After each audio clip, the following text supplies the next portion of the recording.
What makes people different is a flip in their fucking mindset.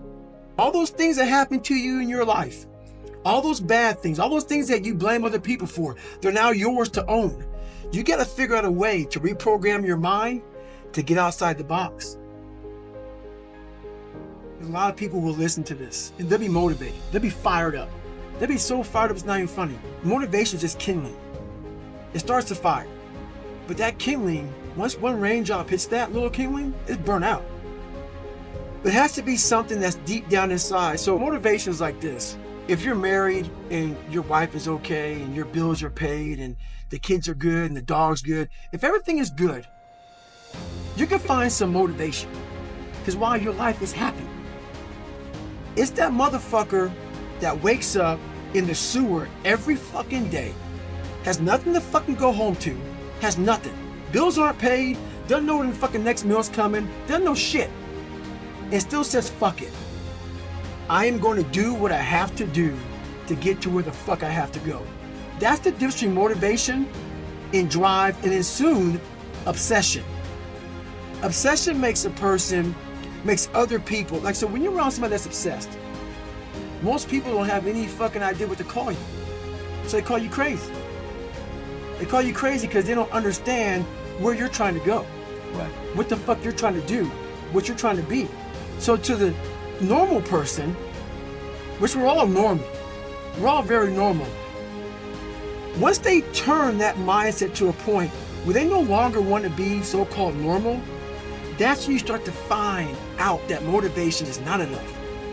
It's not enough. You have to be that person who, no matter what's going on, if you're a big time runner, you don't care what temperature. It's like a whole bunch of people I run with. Guess what they do every morning? Every night, they look to see what the fucking temperature is going to be tomorrow. Right. What's the temperature going to be? So am I going to run inside or am I going to run outside? A person that's obsessed and wants to just get there, they don't give a fuck what the temperature is. They no longer care because they know no matter what's out there, no matter if it's snowing, if it's a damn tropical storm, if it's 20 below, they're going to run. They don't care. So there's no need to waste the time to look. Right. I'm just gonna go. And that's how you want to get your mind. It doesn't matter what the fuck's out there, what's in front of me. Because a motivated person is gonna look. Because that weather is gonna fucking change their motivation. Up or down. Oh, it's 70 and sunny. I'm motivated. Oh, it's 30 in a blizzard. Fuck that. I'm gonna go inside. An obsessed person doesn't care.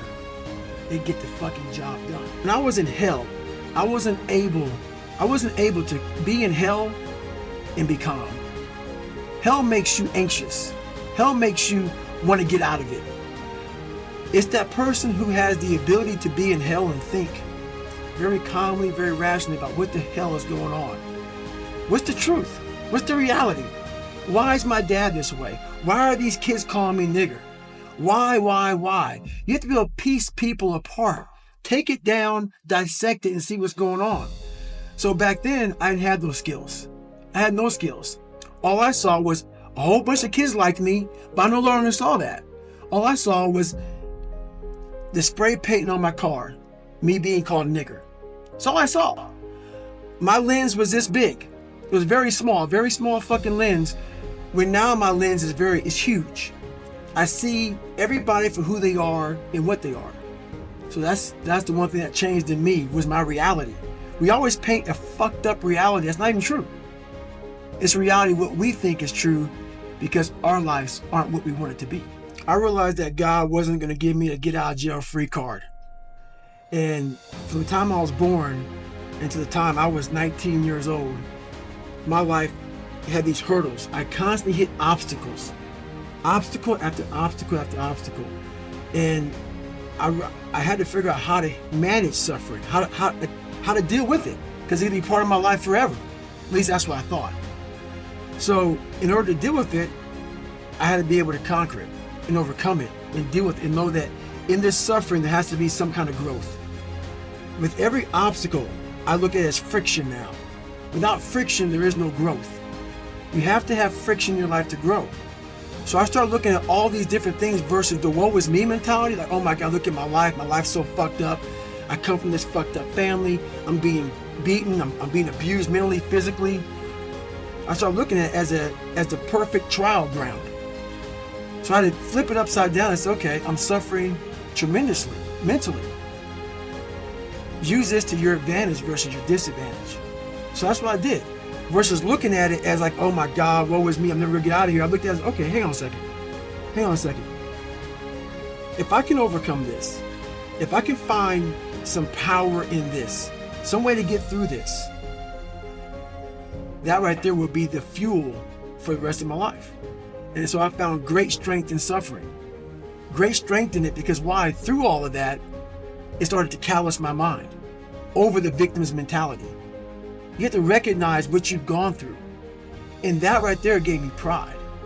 I realized that very few people could turn upside down what I did. I was able to turn upside down every negative thing in my life. Everything, and use it for power. Because on the other end of suffering is greatness. It's not over here. So a whole bunch of us, we put ourselves in this great box. And in that box, there's no suffering in it. So what we do is we shelter ourselves from greatness. So for me, for instance, I was 300 damn pounds at one time in my life. Sprayed for cockroaches, made $1,000 a month. I was living in that box. I would sometimes look over the box and I saw hell, suffering, storms, avalanches, tornadoes. I don't want to go over there, but I knew if I can get through that shit mentally, on the other side was a 185-pound person who's a Navy SEAL, went through Ranger School. Only person to do this, only person to do that, only person to do this. But that's through all of that shit. All that shit I have to go through. So you peek over the box and you go back in and say, oh, I'm okay being 300 pounds, making $1,000 a month. I'm okay over here. Because that hurdle is suffering. It's suffering. And when you're willing to go past suffering and see that suffering is one of the best ways you can grow, that you can overcome, because you can suffer for the long term. You can suffer slowly, or you can go through pain and then experience what's on the other side. And on the other side is where you start to really start your journey. People think they start their journey because they're born. No, there's a lot of people in graves who have lived 100 years and have never started their real journey. Your real journey starts when you go outside that box and you start climbing mountains.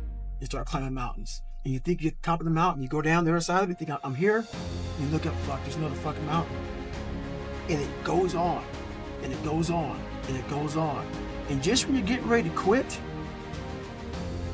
you crest that final mountain, you get down and you look, and there you are. And it starts to make sense to you then. It doesn't make sense to you until you get outside that fucking box. I'm talking to so many fucking people, and what I say is not for everybody. So many people don't have any clue on what the fuck I'm saying because they're in this box.